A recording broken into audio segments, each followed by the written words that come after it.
부모님 평안의 윤정수 변호사입니다. 이번 동영상부터 이해에 걸쳐서 사기죄의 본질이라는 제목으로 사기죄에 관해서 설명드리도록 하겠습니다.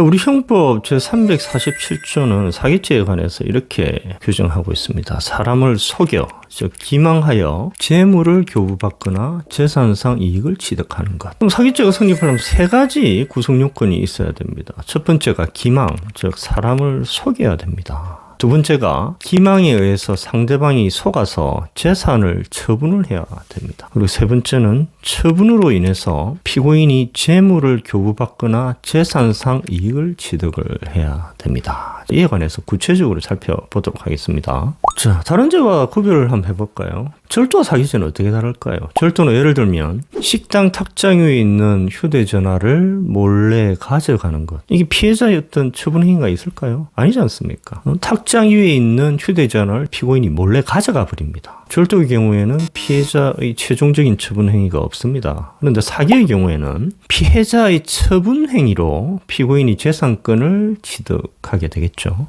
자, 이 경우에는 절도죄가 성립할까요? 사기죄가 성립할까요? 고객인 것처럼 가정에서 먹거리를 해보겠다고 한 채 화장실에 간다고 속여서 도망간 경우, 피해자의 가방을 들어준다고 속여가지고 가방을 들고 뒤따라가다가 피해자가 한눈을 판 사이에 도망간 경우, 이 경우에는 피해자의 최종적인 처분 행위로 재산권을 취득한 것이 아니므로 사기죄가 아니라 절도죄가 성립합니다. 공갈죄하고 사기죄 구별해볼까요? 공갈죄는 예를 들면 조폭이 돈 1,000만 원 안 주면 가족을 괴롭히겠다고 협박해서 1,000만 원을 받아낸 것처럼 이런 경우에는 처분행위는 있었습니다. 그런데 겁을 먹어서 처분행위를 한 경우에는 사기죄가 아니고 공갈죄가 성립한다라는 것이죠. 그럼 사기죄는 어떠냐? 속았지만 자유로운 의사에 의해서 처분행위를 한 것입니다. 다음으로 강도죄하고 사기죄 구별 한번 해볼까요? 몽둥이로 사람을 때려서 사람이 쓰러져 있을 때 핸드백을 가져가는 경우, 이런 경우는 한거불능의 폭행 또는 협박으로 재산을 강취하는 행위로 피해자의 처분 행위가 없었다고 볼 수 있죠. 이런 경우에는 강도죄가 성립합니다. 근데 사기죄의 경우에는 속았지만 자유로운 의사에 의해서 처분 행위가 있는 거거든요. 그래서 강도죄와 사기죄는 이런 측면에서 구별이 됩니다. 사기죄에서 핵심 구성 요건인 기망, 즉 사람을 속이는 것에 관해서 설명드리도록 하겠습니다. 대부분의 사건에서 사기죄 성부에서 가장 문제가 되는 것이 기망, 즉 사람을 속이는 것입니다. 기망이 과연 있었는가가 수사 및 재판 절차에서 가장 문제가 됩니다. 피고인이 재산상 이익을 취득했는지 여부는 대부분의 사건에서 크게 문제가 되지 않습니다. 예를 들어서 피고인이 1억 원을 현금으로 받았다든지 또는 1억 원을 계좌이체로 받았다든지 문제가 되지 않습니다. 왜냐하면 증거가 있거든요. 차용증이 있든지 영수증이 있든지 계좌이체 같은 경우에는 명백한 증거가 있지 않습니까? 그래서 대부분의 경우에 있어서 사기죄의 성부와 관련해서 가장 문제가 되는 것은 기망이 있었는지 여부에 있다고 볼 수 있습니다. 사기죄가 성립하는 경우는 허위의 사실을 진실처럼 말하는 경우 사기죄가 성립한다고 볼 수 있겠죠. 예를 들면 백화점에서 가격 조건에 관해서 변칙 세일을 한 경우, 첫 판매임에도 50% 세일이라고 광고한 경우 사기죄가 성립한다는 것이 대부분 판례입니다. 소비자 입장에서는 50% 반가격으로 산다 이렇게 생각을 하는데 사실은 첫 판매니까 50% 깎아서 판매하는 게 아니다라는 것이죠. 백화점의 식품 매장에서 당일 판매하지 못한 남은 생식품을 그 다음날 재포장하면서 재포장한 날짜를 가공일로 바코드 라벨을 부착해서 판매하는 경우, 음식점 곳곳에 한우만을 사용한다고 규정했으나 사실 수입산 쇠고기를 판매한 경우, 기획부동산 사무실을 차려놓고 확정되지도 않은 개발 계획을 마치 확정된 것처럼 말해서 매매 계약을 체결하고 매매 대금을 받은 경우, 보험금을 지급받을 수 있는 사유가 있더라도 불필요한 장기간 입원을 통해서 보험금을 지급받는, 이 경우에 보험금 전체에 대해서 사기죄가 성립한다는 것이 대부분 판례입니다. 사무장병원에서 국민건강보험공단으로부터 요양급여 비용을 수수한 경우, 사무장병원은 국민건강보험법상의 의료기관이 아니거든요. 의료기관이 아닌 사무장병원이 마치 의료기관인 것처럼 국민건강보험공단을 속여서 요양급여 비용을 받았을 경우에는 사기죄가 성립한다라는 것이 대부분의 일관된 입장입니다. 금액이 아주 큽니다. 수십억 원대가 대부분입니다. 무료로 온천 관광을 시켜주겠다고 노인들을 모집한 후에 노인들에게 녹동달 오리 골드가 당뇨병, 관절염, 신경통 등의 성인병 치료에 특별한 효능이 있는 것처럼 허위 광고에서 판매한 경우 사기죄가 성립합니다. 매매 계약서에 기재하지는 않았지만 건축이 불가능한 땅을 마치 건축이 가능한 땅인 것처럼 속이고 매매 계약을 체결한 경우 매수인은 매수한 땅 위에 집을 지으려고 한 거거든요. 매도인이 집 지을 수 있다 이렇게 구두로 이야기를 하고 그 말을 믿고 땅을 매수했는데 사실은 건축이 불가능한 땅이었어요. 이런 경우에 사기죄가 성립한다라는 것이고, 채권이 담보로 집 소유권을 다른 사람에게 이전하였음에도 불구하고 마치 자신이 집주인인 양 임차인을 속여서 임대차 보증금을 받은 경우, 도박자금으로 사용하기 위해 금원을 차용하였다 하더라도 차용 당시 변제할 능력이 없었다면 사기죄가 성립한다라는 것입니다. 즉 불법 원인 급여의 경우에도 사기죄가 성립한다라는 것이 대부분의 입장입니다. 성매매 대금을 지급할 것 좀 속여가지고 성매수를 한 경우, 성매수를 한 이후에 성매매 대금을 지급하지 않고 도망을 가버렸다. 이런 경우에는 사기죄가 성립한다라는 것이 대부분 판례입니다. 의사가 특정 시술을 받으면 아들을 낳을 수 있는 것처럼 가정에서 1년의 시술과 처방을 하고 진료비를 받은 경우, 특정 시술을 하면 아들 낳을 수 있습니까? 그런데 마치 특정 시술을 하면 아들 낳을 수 있는 것처럼 속였다라는 것이죠. 사기죄 성립합니다. 분식회계에 의해서 재무제표 등으로 금융기관을 기망해서 대출을 받았을 경우, 재무제표 보니까 회사가 적자도 없이 수익을 많이 내고 있어요. 그런데 알고 보니까 재무제표가 조작된 것입니다. 적자고 난리가 났다라는 거죠. 그런 경우에는 사기죄가 성립한다라는 것이죠. 피고인이 피해자에게 불행을 고지하거나 길흉하복에 관한 결과를 약속하고 전통적인 간섭 또는 종교 행위로서 허용될 수 있는 한계를 벗어난 기도비를 받은 경우, 예를 들면 기도비 내면 아드님 요번에 대학 합격합니다. 기도비 내면 지금 앓고 있는 암 완치됩니다. 이렇게 말을 하고 기도비를 받았을 경우, 그런 경우에 사기죄가 성립한다라는 것이 대부분 판례입니다. 사기죄가 성립하지 않는 경우를 볼까요? 보조금 청산 보고서는 다음 해 보조금 지급 여부 및 금액을 결정하는데 참고 자료, 결정적인 자료가 아니다라는 겁니다. 그럼 참고 자료에 불과한 상황에서 허위 보조금 청산 보고서를 제출한 경우 사기 미수죄가 성립 안 한다라는 것이 대부분 판례입니다. 피고인이 자동차를 인도하고 소유권 이전 등기에 필요한 모든 서류를 교부한 이후에 양도시 설치한 GPS를 이용해서 다시 자동차를 설치하였다 하더라도 자동차 소유권 이전 의사가 없다고 볼 수 없으므로 사기죄가 성립하지 않는다라는 것입니다. 이게 어떤 케이스냐면 매도인이 자동차를 매도를 했어요. 근데 GPS를 몰래 설치한 겁니다. 소유권 이전 다 해줬어요. 소유권 이전 이후에 자동차가 어디 있는지를 알고 거기에 가서 자동차를 절취를 해버린 겁니다. 이런 경우에 사기죄도 성립하고 절도도 성립하느냐 아니면 절도죄만 성립하느냐가 문제가 됐는데, 대부분은 소유권 이전할 의사는 있었지 않느냐, 그런 측면에서 사기죄는 성립하지 않고 다만 절도죄만 성립한다라고 판시한 겁니다. 매도인이 제1매수인에게 매도하기로 약정하고도 제2매수인에게 매도하려고 한 경우, 제2매수인 입장에서는 소유권을 취득할 수 있죠. 그래서 제2매수인에 대한 사기죄가 성립하지 않는다라는 것이 대부분의 판례입니다. 채무자가 채무 변제를 위해 대물 변제하기로 한 물건을 상대방에게 처분하였다 하더라도 기방행위가 되지 않는다라는 것이 대부분 판례입니다. 왜냐하면 상대방이 소유권을 이전받을 수 있거든요. 연립주택을 분양함에 있어 평형의 수치를 과장하였으나 건축물 관리 대장 등에 의해서 실제 분양 면적을 쉽게 알 수 있어 분양대금 산정의 기준이 되었다고 볼 수 없는 경우에도 사기죄가 성립하지 않는다라는 것이 판례입니다. 의료인이 다른 의료인 명의로 의료기관을 개설하여 운영하였다 하더라도 환자에게 요양급여를 하여 국민건강보험공단으로부터 요양급여 비용을 지급받은 경우에도 사기죄가 성립하지 않는다라는 것이 판례입니다. 이게 무슨 취지냐면, 의사가 실질적으로 두 개의 병원을 운영한단 말이죠. 1병원은 자기 이름으로 운영을 하고 2병원은 다른 사람 명의를 빌려서 운영을 하였을 경우, 그 의사가 다른 사람 명의의 병원의 이름으로 국민건강보험공단에 요양급여 비용 신청을 하고 요양급여 비용을 지급받는다 하더라도 이 다른 사람 명의의 그 병원도 국민건강보험법상의 의료기관이므로 사기죄가 성립하지 않는다라는 것이 대법원의 판례입니다. 사무장병원하고 다릅니다. 사무장병원의 경우에는 국민건강보험공단법상의 의료기관이 아니므로 사기죄가 성립한다고 하고 있거든요. 부동산 또는 자동차의 명의 수탁자가 제3자에게 명의 신탁 사실을 말하지 않고 내가 부동산 소유자다, 내가 자동차 소유자다 라고 말을 하고 제3자에게 매도하고 소유권 이전 등록까지 해주었다 하더라도 사기죄가 성립하지 않는다라는 것이 판례입니다. 왜냐하면 제3자에게 소유권 이전이 가능하잖아요. 부동산 매도인이 매수인으로부터 초과 잔금을 지급받았음에도 사후에 이를 알리지 않은 경우 사기죄가 성립하지 않습니다. 예를 들어서 잔금이 1억 원인데 1억 2천만 원을 받고 그냥 입을 싹 닦아버린 경우에도 사기죄가 성립하지 않습니다. 왜냐하면 매도인이 초과 잔금을 지급받기 위해서 기망을 한 것이 없기 때문입니다. 사기죄의 피해자가 법인이나 단체일 경우에 그 피해자나 실질적으로 의사결정을 하는 최종 결재권자가 기망행위자와 동일인 경우 또는 기망행위자와 공모하였을 경우에는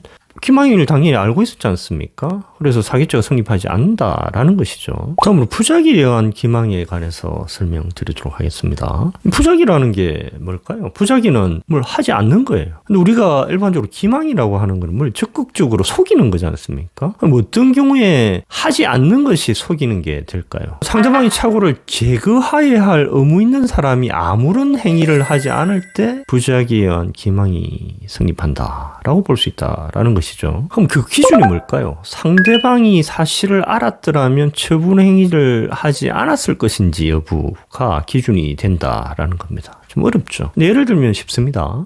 부작위에 의한 기망이 성립하는 경우를 먼저 볼까요? 토지를 매도함에 있어서 가등기 또는 근저당권 설정 등기가 경료되어 있는 경우, 이런 경우에는 매수인이 매수를 하더라도 그 부동산 날려버릴 수가 있지 않습니까? 그런 경우에는 매도인은 가등기 또는 근저당권 설정 등기가 되어 있습니다, 이렇게 알려야 될 의무가 있는데 이걸 알리지 않고 매도한 경우에는 사기죄가 성립한다라는 것이죠. 또는 토지를 매매할 때 대상 부동산에 관해서 분쟁이 있음을 알리지 않은 경우, 분쟁이 있는데 토지 매도자가 져버렸을 경우에는 땅이 날아가 버리잖아요. 그랬을 경우에는 당연히 매수인에게 사실 이게 분쟁이 있는 땅입니다, 이렇게 알려야 된다라는 것이고, 이렇게 알리지 않았을 경우에는 사기죄가 성립한다라는 것입니다. 토지에 대해서 장차 수용될 것이라는 사실을 알리지 않은 경우에도 기망이 성립한다라는 것입니다. 국가로부터 수용이 돼버리면 땅 날리는 거잖아요. 이런 경우에는 매수인한테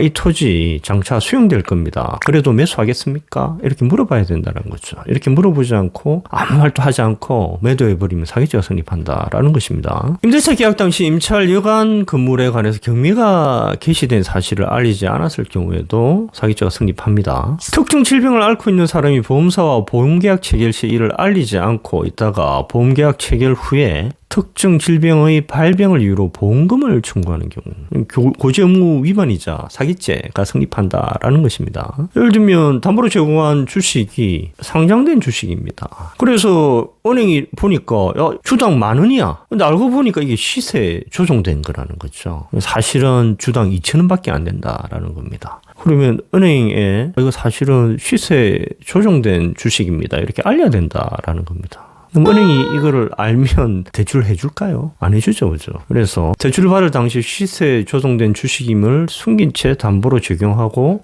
대출을 받으면 대출금 전체에 대해서 사기죄가 성립한다라는 것입니다. 다음으로 부작위에 의한 기망이 성립하지 않는 경우를 살펴보도록 하겠습니다. 중고차 매매에 있어서 매도인의 할부 금융회사 또는 보증보험에 대한 할부금 채무가 매수인에게 당연히 이정되는 것이 아니므로 할부금 채무의 존재를 매수인에게 알리지 않았다 하더라도 사기죄가 성립하지 않는다라는 것이 판례입니다. 즉 매수인 입장에서는 할부금융회사 또는 보증보험에 대한 할부금 채무가 자기한테 오는 게 아니에요. 그러니까 매도인의 할부금융회사 또는 보증보험에다 할부금 채무가 있다는 걸 알았다 하더라도 자기랑 관계없으니까 중고차를 매수할 거 아닙니까? 그러니까 이런 경우에는 부작위에 의한 기망이 성립하지 않는다라는 것입니다. 피고인 단독 명의로 소유권 이전 등기가 되어 있는 부동산 중 2분의 1은 타인으로부터 명의 신탁 받았음에도 매수인에게 이를 고지하지 않고 매수인에게 부동산 전체에 관해 소유권 이전 등기한 경우 사기죄가 성립하지 않는다라는 것입니다. 왜냐? 매수인에 대한 부동산 전체에 관한 소유권 이전은 유효하기 때문이죠. 그래서 매수인이 명의 신탁임을 알았든 몰랐든 어쨌든 매수할 거잖아요. 매수인 입장에서는 부동산 전체에 관해서 소유권 이전을 바랄 수 있기 때문이죠. 그래서 이런 경우에는 부작위에 의한 기망이 성립하지 않는다라는 것이 대부분 판례입니다. 자, 소송 사기에 관해서 설명드리겠습니다. 소송 사기는 뭐냐? 법원에 대해서 허위 사실을 주장하거나 거짓 증거를 제출함으로써 법원을 속여서 자기에게 유리한 판결을 받아내고 이것을 토대로 상대방으로부터 재물 또는 재산상 이익을 얻는 것이 소송 사기입니다. 원고의 경우뿐만 아니고 피고의 경우에도 성립합니다. 근데 잘 한번 생각해 보십시오. 소송 사기를 쉽사리 인정해 버리면 소송에 패하는 사람은 모두 소송 사기죄가 성립된다는 결론에 이르겠죠. 그러면 현대사회에서 민사소송 제도 자체를 위축시키게 되지 않겠습니까? 그래서 피고인의 주장이 명백히 거짓임을 인식하였을 경우나 또는 증거를 조작하려고 하였을 경우에만 소송 사기죄가 성립한다라는 것이 대법원의 입장입니다. 자, 소송 사기죄 인정되는 경우 한번 볼까요? 부동산 등기부상 소유자로 등록된 적이 있는 사람이 자기 이후에 소유권 이전 등기를 격려한 등기 명의인들을 상대로 허위 사실을 주장하면서 소유권 이전 등기 말소 소송을 제기한 경우 소송 사기죄가 성립한다라는 것입니다. 진정한 임차권자가 아니면서 허위의 임대차 계약서를 법원에 제출하면서 임차권 등기 명령을 신청한 경우 소송 사기죄가 성립합니다. 또 이 경우에는 거짓 증거를 제출했잖아요. 증거를 작출했지 않습니까? 그래서 이런 경우에는 알짜 없이 소송 사기죄가 성립한다라는 것이 대부분 판례입니다. 허위 내용으로 지급 명령을 신청한 경우 허위 증거를 이용하지 않더라도 소송 사기죄가 성립한다라는 것이 대부분 입장이고요. 주식회사 대표가 허위로 작성된 물품 공급 계약서를 법원에 제출해서 물품 대금 청구 소송을 제기한 후에 소송을 취하하였다 하더라도 사기 미수죄가 성립한다라는 것이 대부분 입장입니다. 이 경우 거짓 증거를 제출했지 않습니까? 증거를 조작했지 않습니까? 이런 경우는 소송 사기죄가 성립합니다. 피고의 경우 한번 볼까요? 허위 내용의 서류를 작성하여 이를 증거로 제출하거나 위정을 시켜 승소 확정 판결을 받아 채무를 면하는 경우 청구 금액 상당의 사기죄가 성립한다라는 것이 대부분의 입장입니다. 제소자가 상대방의 주소를 허위로 기재해서 다른 사람이 서류를 받아 소송이 진행된 경우에도 사기죄가 성립한다라는 것입니다. 이 경우 진정한 상대방은 반박을 못하지 않습니까? 허위 주소지에 있는 그 사람이 아무런 반박도 하지 않게 되면 제소자는 승소 확정 판결을 받게 되겠죠. 그래서 이 경우에는 소송 사기죄가 성립한다라는 것이 대부분 판례라는 겁니다. 유치권에 의한 경매 신청 시 공사대금 채권을 허위로 부풀린 경우에도 사기죄가 성립합니다. 소송 사기죄가 성립하지 않는 경우 볼까요? 상대방에게 유리한 증거를 제출하지 않거나 상대방에게 유리한 사실을 진술하지 않았다 하더라도 소송 사기죄가 성립하지 않는다라는 것이 대부분 판례입니다. 왜냐하면 민사소송에 있어서 당사자는 상대방한테 유리한 증거를 제출할 의무가 없거든요.